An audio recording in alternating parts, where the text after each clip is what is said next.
It is Health Monday, brought to you by Marble City Pharmacy. Joining us this morning is Jared and Jacob Johnson on this Monday morning, the 13th day of forever. That's Monday the 13th. It seemed like, I tell people, March and April seem like the longest months. Especially when there's no sports, right? Yeah, absolutely. Right. Nothing to What are we going watch. to talk about? Yeah. Hey, I've noticed just in the mirror this morning, I may have put on a pound or two since the stay-at-home order. And, Wonder how that happened. instead of eating 3 meals a day, it's 7 meals a day. Well, I tell you, I don't know if you guys are like me, but since I've gone to the grocery store with my wife, or ordered from the grocery store during the pandemic, I have made sure that we're well stocked with every type of ice cream, every type of ice cream sandwich, every type of drumstick, and multiple types of double stuffed Oreos. I'm talking about the original plus the yellow ones. So I think we've all kind of maybe gotten a little less active. I think maybe we have eaten a little bit too much, and that's where we're going today, staying active during the quarantine. Well, people are staying at home more, less and less activity. So how, Jacob, do we stay active?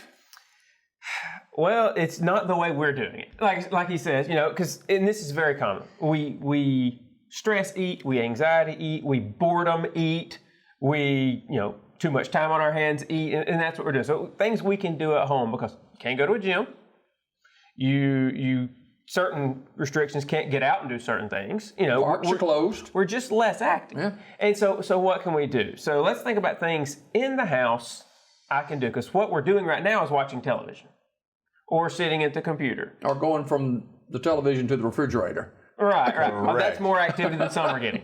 You need to run to the refrigerator. Yeah. In a perfect world, we're going to get 30 minutes of activity a day to get that heart rate 5 times a week. We're going to get 30 minutes of activity. Right now, don't tell me you don't have time to do that. You may not physically be able to do that, and we'll address that. But don't tell me you don't have time to do that right now. From those who are working from home, which we know what that looks like, right? Get the activity in. You have time to do it. If you literally are just sitting there watching TV, messing around, nothing to do, you maybe unfortunately you've been laid off or something. You're not able to go to work. Something. Okay. Every commercial break, stand up and do something. Every, couple of shows, get up. You can walk in the house, the apartment, the whatever, 10 to 15 minutes, 3 times a day. Just move around, do something, do stretches. You can do just non-weighted squats, standing there, bend your knees, get back up.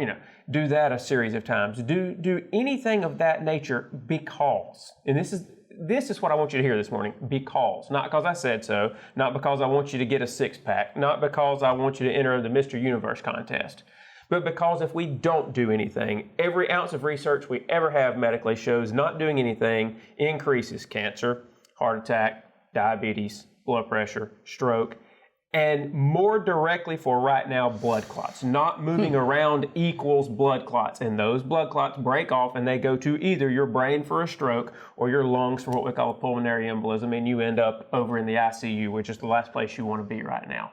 Move, stretch, do something, and put down the Oreos.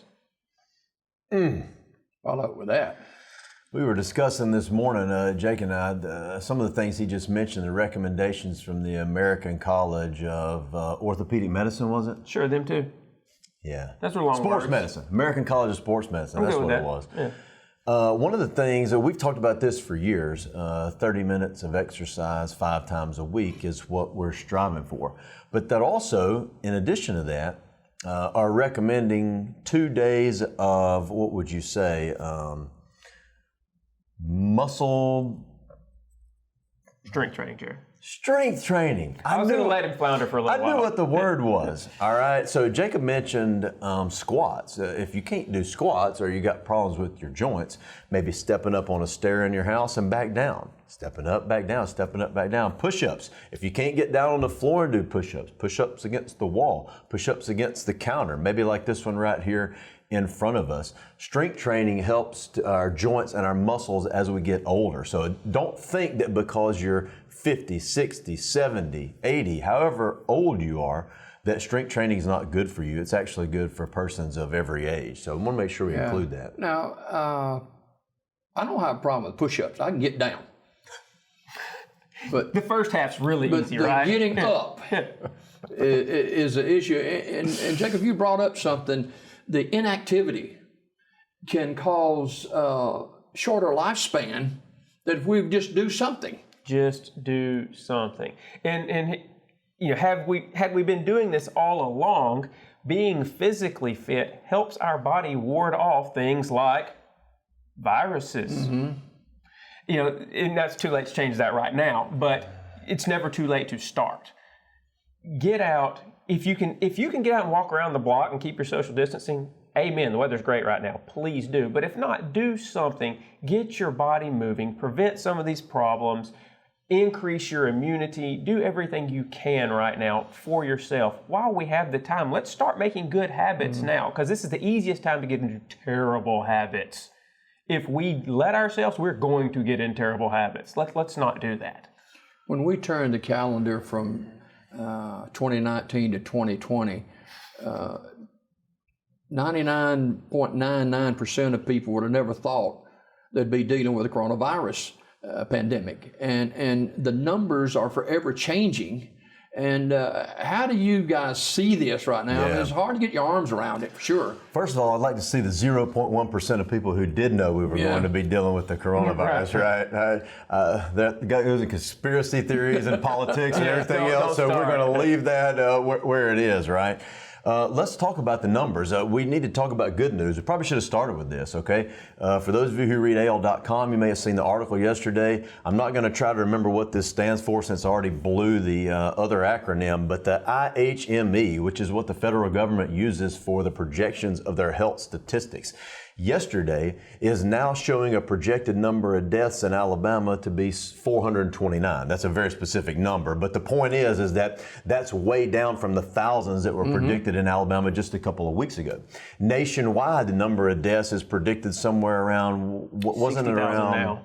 Yeah, down from hundreds and hundreds and hundreds of thousands just a couple of weeks ago. Now, that doesn't mean, so what that does mean is that we might be starting to turn the corner. There is a light at the end of the tunnel. We may be headed in the right direction right now.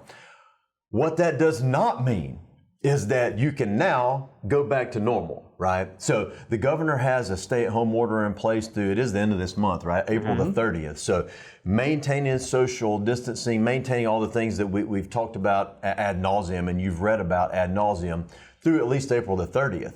But maybe, just maybe we're turning a corner and just maybe we can get back to normal next month, which would be fantastic. And being in the people business, you guys know how hard it is to do that social distancing because, you know, we're flesh and, you know, we like to touch flesh. Yeah. You know, what's sad is we see people in the store, you know, people have been quarantined, they haven't been having church services, things. So someone will come in the store, which we'll talk about how to come in the store in a minute.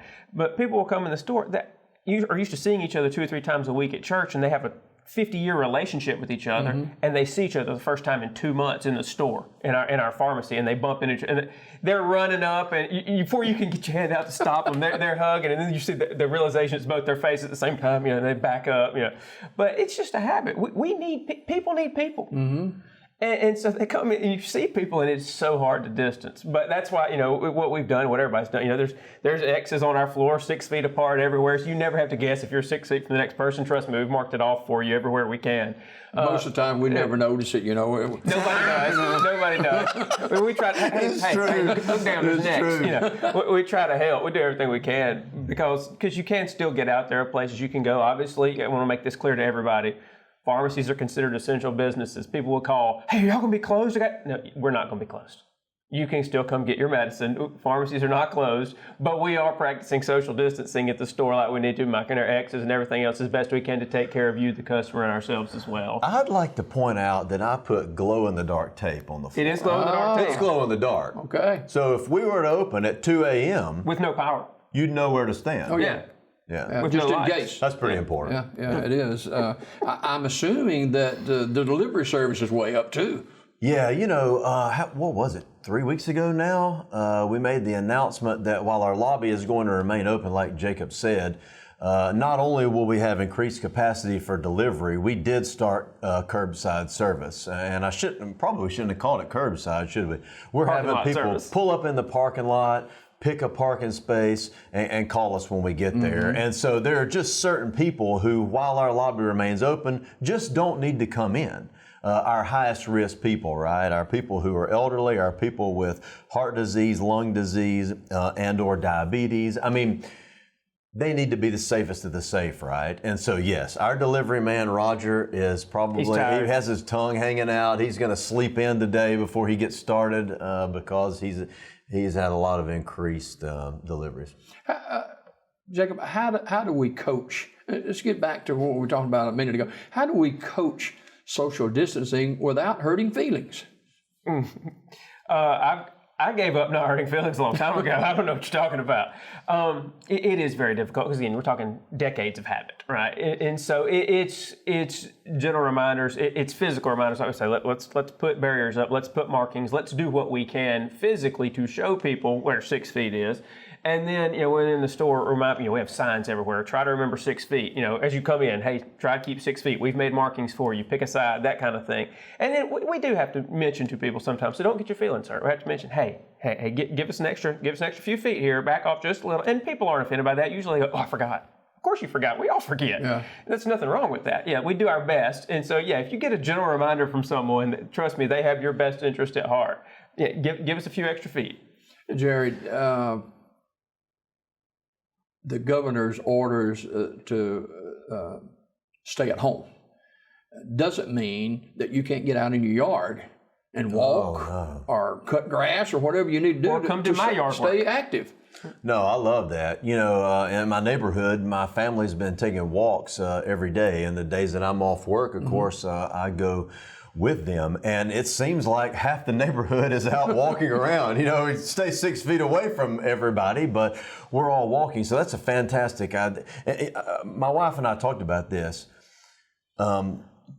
Thank the Lord for small blessings. Isn't it nice that this pandemic has happened during the spring when the weather's nice and the sun is out? Imagine if this had happened during the dead of winter when it was dark as it could be. It rained for 2 straight weeks. When it was cold and rainy. At least now we can get outside. And by the way, that does a lot for your mental health. One thing we hadn't talked about today, probably should have, is the mental health during the pandemic. The truth is that there's a lot of depression right now. You get confined to your home. You're constantly worried. Fear has kind of taken over with a lot of people. That does something to your psyche. And getting outside in the sun, getting physical activity like we're talking about, does a world of good for your mental health. So, I'm with you 100%. Get outside. Yeah, and sunshine is very therapeutic. It just seems like, it's healing. We go through 4 or 5 days of rain and overcast. When the sun comes out, it just kind of puts a little spring in your step. So it's very real. Yeah. It does. Hey, it does. We talk about this morning about people getting their prescriptions filled or refilled. And, you guys are open. Yes. Certainly, and you offer a lot of services to the individuals. So just say that Joe Blow in Kokomo this morning watching has got 5 prescriptions to be filled. And with the new norm as we see it now, what do they need to do coming to your pharmacy? In a perfect world, okay, 2 different scenarios. One, they're new written prescriptions that he's got in his hand. Mm-hmm. At that point, if I didn't realize, by the way, that you had a following in Kokomo, that this was seen there. It's interesting. Okay. Yeah. So Joe from Kokomo, if you're We're watching this alive. morning, right, if you've got written prescriptions, if you want to put on a mask and bring them in the store, you certainly can. However, you are welcome to call from the parking lot and say, I've got 5 prescriptions in my hand. We will send someone out to get them from you, fill them, and be back out at your car when they're done and complete the transaction that way. You don't ever have to set foot in the store, although you can. Now, if you've got refills, the easiest thing for us, for you, for everyone to streamline the process, call us. The phone does not transmit coronavirus. Call us. Use our app, our website, anything you want to use. Call, let us know what refills you need, and then just call us when you get to the parking lot. We'll bring them out to you if you need us to, or you can put on a mask and come in or whatever, and we'll social distance to our heart's delight. But, call if it's refills. Let's get them done before you get there so you're not standing in the store waiting or sitting in the parking lot waiting for a longer time than is necessary. Just give us a call. Yeah.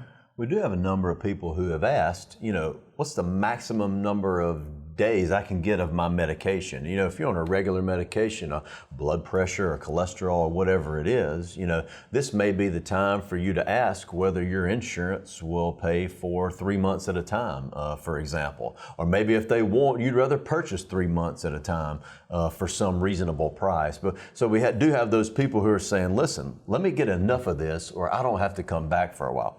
Great idea. Very quickly, we've got a minute to go. Do you guys see things turning with this coronavirus pandemic? We're turning a corner now. When it's going to officially completely be over, well, we don't have a vaccine yet. We don't, a while. But to where we can start to live our normal lives again, just with the new normal of being much more aware than we used to be, month and a half or so, I really do think things are going to look a lot different than they look right now in terms of our projections and our concept of what we're going to do going forward. We have got to be sensitive to what's going on now. We have to be smart. We have to social distance. But when we get that corner turned, we've got to get our small businesses back on their feet. And with that being said, do what you can do right now to support them. Gift cards, takeout from restaurants, those things. Take care of your own, yeah. People still have to have their medicine. So this has not been detrimental to us, but there are certainly other businesses in town that it has been, right? So when we get the corner turned, we've got to get everybody back on their feet. So be mindful of that. Do what you can for the next few weeks, and then hopefully, like Jake said, maybe even next month, we can get back going like we were. We've got to get to college football season. Amen. Thank you both for being with us this morning. Thanks. Jared and Jacob from Marble City Pharmacy. It is Monday live here on Daybreak. We've got more coming up in just a minute, so don't go away.